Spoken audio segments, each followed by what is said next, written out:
ऐसा कभी होता है कि घड़ी में 4 बजे हो लेकिन ऐसा मन करे ना कि इधर ही गद्दा डाल के सो जाओ। आप अकेले नहीं हो। चलिए जानते हैं इसके पीछे का रीजन।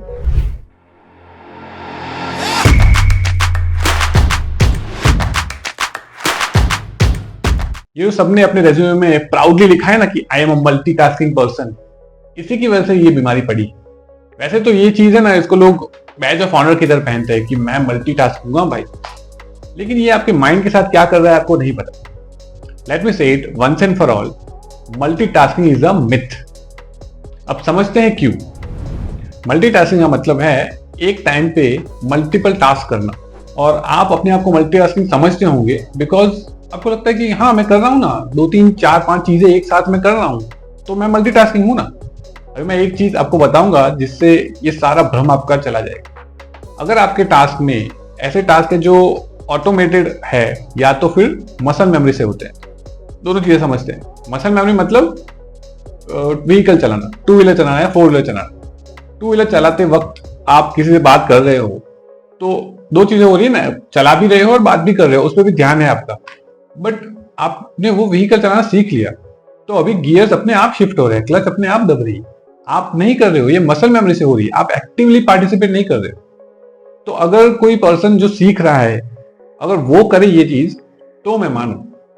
जो सीख रहा होगा, जिसको कॉन्शियसली क्लच दबा के गियर चेंज करना होगा, वो अगर उसके साथ बात करके दिखाए तो मानो। वो नहीं होगा क्योंकि उस टाइम कॉन्शियसली आपका दिमाग इसमें है कि मेरे को ये करना है, आगे कोई ट्रैफिक आ रहा है तो मुझे ये करना है, तो वो कॉन्शियसली वो चीज कर रहे हैं। बट एक बार पर्सन ने सीख लिया फिर वो मसल मेमोरी है, वो अपने आप होती। आप कोई भी पॉइंट ऑफ टाइम में अपने आप को पूछो ना अभी कौन सा गियर होगा, आपको याद भी नहीं होगा बिकॉज आपके पाँव ने अपने आप ही चेंज कर दिया उसको, हाथ में क्लच दबाई और गियर चेंज हो गया। Same thing with car.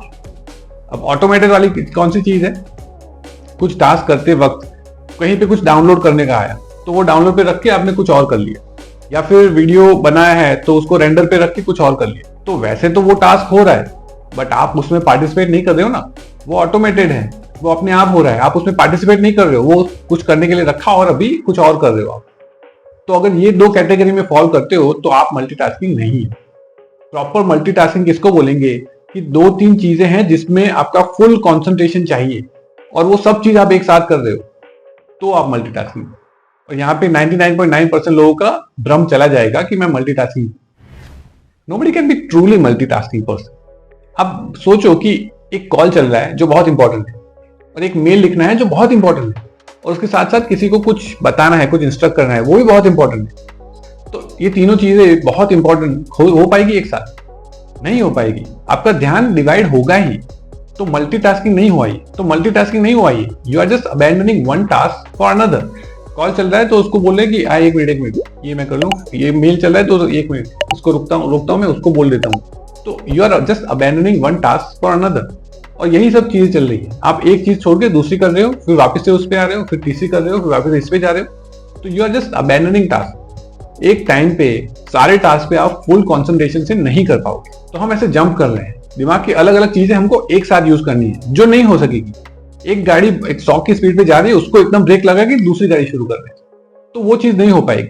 अब इसको ऑफिस के काम से समझो कि किसी को मुझे कॉल करके कुछ बताना है, तो मैंने बताना है या फिर उससे कुछ इंफॉर्मेशन लेनी है, वो टास्क कुछ अलग है, उसके लिए कुछ अलग तरीके की विचार शक्ति चाहिए, कॉग्निटिव पावर चाहिए। एक मेल लिखना है इंपॉर्टेंट किसी को, उसमें कुछ और चाहिए। एक रिपोर्ट बनाना है, यहाँ से डेटा यहाँ लेना है, उसमें कुछ अलग चाहिए। एक मीटिंग है, वहां पे कुछ अलग चाहिए। तो ये अलग अलग चीजें हैं। अब इस अलग अलग चीजों में हॉप करते रहेंगे तो फिर थकान होगी ही ना। तो यहां से आती है वो बीमारी जिससे आप 4 बजे ऐसे थकते हो कि सोने का मन करता है। इसका नाम है कॉन्टेक्स्ट स्विचिंग।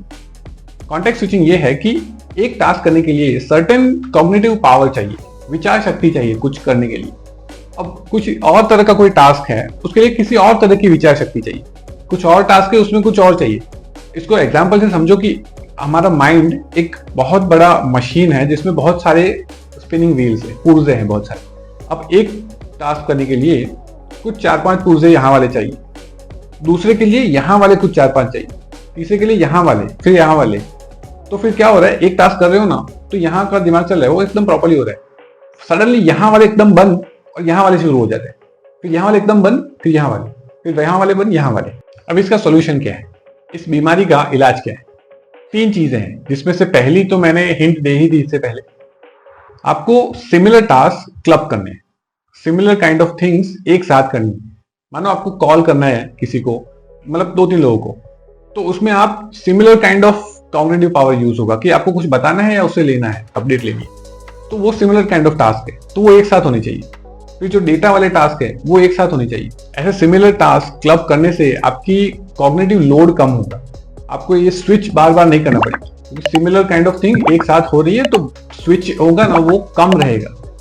एक चीज सिमिलर काइंड ऑफ खत्म हुई, उसके बाद नेक्स्ट चीज से मूव किए, तो वो स्विच है एक, बट बहुत मल्टीपल स्विचेस नहीं होंगे। Second is find your energy cycles. Energy cycle मतलब कब आप बहुत ज्यादा एनर्जी होती है आप में, कब कम होती है। जनरली सुबह के टाइम सबसे ज्यादा एनर्जी होती है लोगों में, तो उस टाइम सबसे चैलेंजिंग टास्क करनी चाहिए। सुबह के टाइम ऐसे क्लरिकल वर्क नहीं करनी चाहिए, जो मैकेनिकल वर्क है, मतलब यहां से यहां लिया, यहां ये किया, उस टाइम के नहीं होनी चाहिए। सुबह के टाइम क्रिएटिव या चैलेंजिंग टास्क होने चाहिए, जिसमें ज्यादा कॉग्निटिव पावर यूज होगा, तो वो उस टाइम एनर्जी ज्यादा है तो वो इजीली हो पाएगा। जब कम होती है तब फिर इस टाइप के टास्क हो सकते हैं, क्लरिकल मैकेनिकल। तो find out your energy cycle, सबकी अलग अलग होती है। ये जनरली ऐसा है कि सुबह ज्यादा होती है, कुछ लोग शाम को भी ज्यादा अच्छे से काम कर पाते हैं, तो वो आपके ऊपर है, आपकी एनर्जी साइकिल क्या है।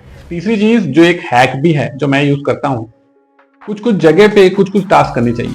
मतलब हमको इस तरह टास्क जगह से बाइंड करनी चाहिए, वहां पे अलोकेट करनी चाहिए, इससे आप अपनी एनर्जी साइकिल का प्रॉपर यूज कर पाते हो। जैसे कि सोचने की चीज है, तो उस टाइम मैं बैठ के सोचना पसंद नहीं करता, मैं चलना चाहता हूँ, तो मैं चलते चलते सोचता हूँ। जो सोचने की चीज है उसमें मुझे पीसी की जरूरत नहीं है, उसमें मोबाइल की जरूरत नहीं है, उसमें मुझे बस सोचना है कोई चीज, किसी चीज के बारे में, तो तब मैं अकेला हो सकता हूँ, मैं चल सकता हूँ, उसमें मैं टेबल से बाउंड नहीं हूँ, मुझे चेयर पे बैठने की जरूरत नहीं पड़ेगी। तो जो सोचने के टास्क है वो मैं एक साथ कर सकता हूँ, जो लिखने के टास्क है वो मैं एक साथ कर सकता हूँ। तो इस तरह मुझे इस जगह पे ये करना है, मेरे डेस्क पे मुझे ये करना है, मेरे को कॉन्फ्रेंस रूम में ये करना है। इस तरह हम टास्क से प्लेस को अटैच करेंगे तो एनर्जी साइकिल का बेटर यूज कर पाएंगे और कॉन्टेक्स्ट स्विचिंग भी कम होगा। अभी देखो, ये चीज ऐसी नहीं है कि आप एक ही दिन में आपको फर्क महसूस होगा, आपको एटलीस्ट 1 वीक तक तो करना ही पड़ेगा। एक दिन में आप एक्सपेक्ट नहीं कर सकते कि मतलब सब ठीक हो गया। 1 वीक तक ये चीज कीजिए, अपना प्लान बनाइए और इसको फॉलो कीजिए प्रॉपरली। फिर आप देखिए, ये चीज नहीं होगी कि 4 बजे बहुत थकान हो गई या फिर घर पे आते ऐसा हो कि खा के सीधा सो जाए। आपको एक्चुअल में फील होगा कि दिन खत्म हो गया, वर्क डे खत्म हो गया, फिर भी एनर्जी ऐसे डाउन नहीं हुई मेरी, अभी भी मैं मतलब खेलने कूदने जा सकता हूँ, या कुछ ऐसे फिजिकल एक्टिविटी हो सकती है, जिम जा सकता हूँ, कुछ ना कुछ हो सकता है। अपना जो एनर्जी डिप्लीट हो जाती है 6-6:30 बजे तक, वो नहीं होगी। आपको क्या लगता है, क्या ट्रूली मल्टीटास्किंग होना पॉसिबल है? और आप कॉन्टेक्स्ट स्विचिंग के लिए क्या करते हैं? मुझे कमेंट्स में जरूर बताइएगा। इसी नोट पे वीडियो एंड करते हैं। थैंक यू फॉर वॉचिंग, मिलते हैं नेक्स्ट वीडियो में।